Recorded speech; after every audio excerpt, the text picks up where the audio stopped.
বড্ড গরম, তাই চিৎকার চেঁচামেচিটাও গরমকেও ছাড়িয়ে যাচ্ছে। আমি জানি আমার ছোট ছোট ভাই বোনেরা একটু চিৎকার করে, এটা ওদের করতে ভালোও লাগে, আমারও শুনতে খারাপ লাগে তা নয়। আপনারা বসতে জায়গা পাননি, দাঁড়িয়ে দাঁড়িয়ে কেউ রাস্তায়, কেউ বা মঞ্চের নিচে, কেউ বা ছাদের ওপরে, কেউ বা মাঠের চারিধারে, এমনকি প্রচণ্ড তাপকে মাথায় নিয়ে আপনারা এই মিটিং শুনতে এসছেন। আমার খুব ভালো লাগছিল এখানকার প্রার্থী, আমার প্রিয় প্রার্থী ভাই শাহজাহান খুব ভালোভাবে আপনাদের কাছে, শাহনাজ আমাদের খুব ভালোভাবে আপনাদের কাছে তার বক্তব্য তুলে ধরছিল এবং মালদা সম্বন্ধে তার জ্ঞান দেখে আমি শাহনাজকে অনেক অনেক অভিনন্দন জানিয়ে গেলাম। আমরা এটাই চাই, কি চাই? এটা দিল্লির নির্বাচন, মোদি হারুক। আমরা কি চাই? বিজেপি হারুক। আমরা চাই বাংলা থেকে তৃণমূল জিতুক। বিজেপির খেলা সারা ভারতবর্ষ থেকে কংগ্রেস সিপিএম যা ইচ্ছে করুক, আমরা ওদের সিটে মাথা ঘামাচ্ছি না, ওরা ভালো করে বিজেপিকে লড়ুক। কেরালায় তো কংগ্রেস সিপিএমের লড়াই হচ্ছে, আর বাংলায় আবার বাবুরা জটু বাবু তৈরি হয়েছেন। এখানে কোনো জোট নেই, বিজেপির বিরুদ্ধে একটাই পার্টি, সেটা হচ্ছে তৃণমূল কংগ্রেস। তৃণমূল কংগ্রেস জোড়া ফুলের পার্টি, যারা বিজেপিকে রুখবে, যারা লড়াই করছে, যারা লড়াই করবে এবং যারা জীবন দেওয়ার জন্য তৈরি থাকবে, তাও বিজেপির কাছে মাথা নত করবার জন্য তৈরি থাকবে না, এটা মাথায় রাখবেন। আমি মানিকচকে অনেকবার এসছি, আমি নৌকো করে ভূতনির চকে গেছি যখন কিছু ঘটনা ঘটেছিল মহিলাদের উপর অত্যাচারের। তারপরে আপনাদের এখানে আপনারা দীর্ঘদিন ধরে একটা ব্রিজের দাবি করে দিয়েছিলেন, সেই ভূতনির চকের ব্রিজটাও তৈরি করে দেওয়া হয়েছে। আজকে এলাকা ফুলে ফলে ভরে উঠেছে, অনেক শিল্পও আসছে। আপনাদের সবচেয়ে বড় শিল্প তো আম, এবং সারা পৃথিবীতে আপনারা যাতে আম রপ্তানি করতে পারেন তার জন্য হট ট্রিটমেন্ট প্ল্যান্ট আমরা মালদায় তৈরি করে দিয়েছি, যাতে আমের ফসল নষ্ট না হয়। এমনকি যখন বেশি আম হয়, নষ্ট হয়ে যায়, তখন আমরা সাবসিডিও দিই। তার কারণ আমরা চাই ফসল বেঁচে থাক, আম বেঁচে থাক। আমি এখানে সকল ভাই বোনদের কাছে বলবো, ডিটেলস বলার দরকার নেই। মালদা গৌরবঙ্গের গেটওয়ে, মালদায় আদিনা মসজিদ থেকে শুরু করে, বাংলায় গৌরবঙ্গ বিশ্ববিদ্যালয় থেকে শুরু করে, মেডিকেল কলেজ থেকে শুরু করে, আইটিআই থেকে শুরু করে, পলিটেকনিক থেকে শুরু করে, ইউনিভার্সিটি থেকে শুরু করে সব কিছুই মালদায় তৈরি হয়েছে, আগামী দিন আরও হবে। আমরা এই কাজগুলো করা ছাড়াও মনে রাখবেন, এটা বিজেপির টাকা নয়। কংগ্রেসকে কোনোদিনও মুখ খুলতে দেখেছেন?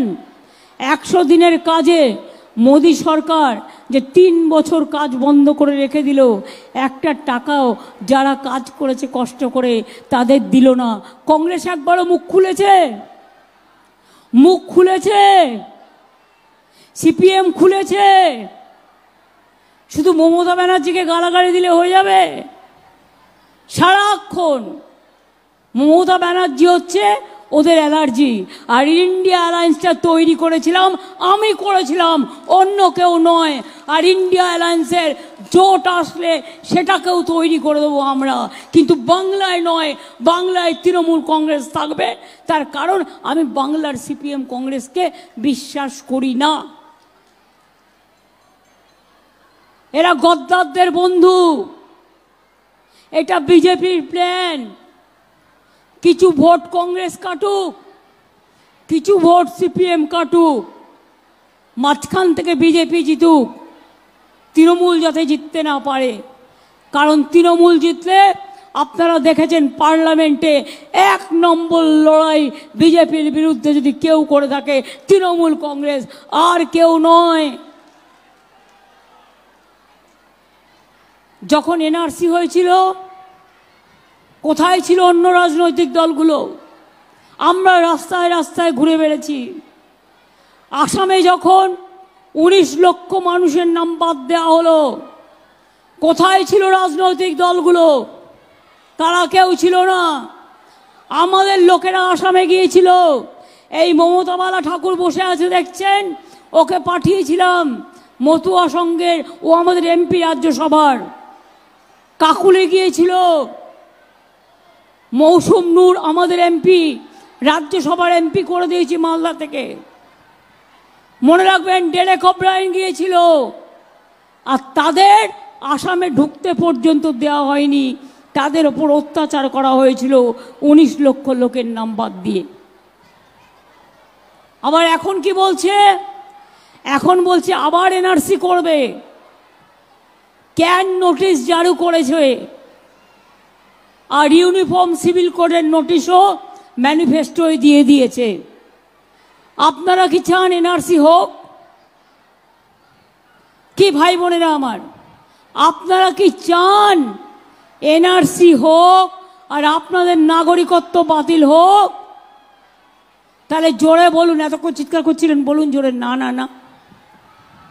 এনআরসি চান? একবার বললে হবে না, না না না। কে চান? ইউনিফর্ম সিভিল কোড চান? ধর্মে ধর্মে লড়াই চান? দাঙ্গা চান? ভাগাভাগি চান? বিভাজনের রাজনীতি চান? যদি না চান তাহলে মনে রাখবেন, আমি ওয়াদা করে যাচ্ছি, এটা আমার আত্মবিশ্বাস, আমি যেটা বলি সেটা আমি করি।